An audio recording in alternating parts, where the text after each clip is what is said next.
Hi everyone, today I'm here to talk about how the Qualified Foreign Institutional Investors Act, or you can simply call it the QFII, which has impacted the corporate governance and risk-taking in China.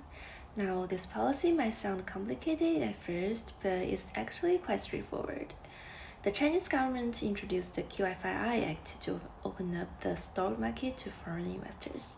By doing this, they wanted to bring in more money, make the companies more efficient, and help them to adopt better management practice. Let me explain why this is important. When the foreign investors like big financial institutions buy shares in Chinese companies, they don't just bring money. They also bring ideas and standards from the global markets. These investors usually care about things like the transparency, the fair decision making, and planning for the future. Because of this, they encourage the companies to improve how they operate. For example, the studies show that when the companies have QFII investors, they are more likely to spend more money on research and development, or R&D, which is key to creating the new products and staying competitive. One interesting finding is how the investors influence the company's leadership, especially the independent directors on the board. Independent directors are the people who don't work for the company directly, but help make sure it's run properly. If these directors have experience in international markets, they tend to help the companies align with the QFII goals. That means they can push for the innovation and smart risks while avoiding the bad decision. For example, a company like the Grey Electric Appliance benefited a lot from having both QFII investors and independent directors with global expertise. This combination helped the Grey spend more on innovation while keeping its finances stable. On the other hand, the companies like the media group don't see the same success because their leadership resisted the change.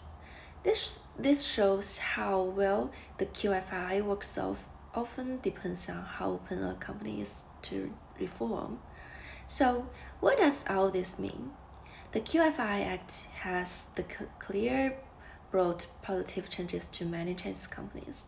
It has helped them to improve their governance, take smarter risks, and focus on long-term success. However, not every company has been able to fully benefit. Internal changes, like the resistance from the traditional leadership, can limit the impact of QFI.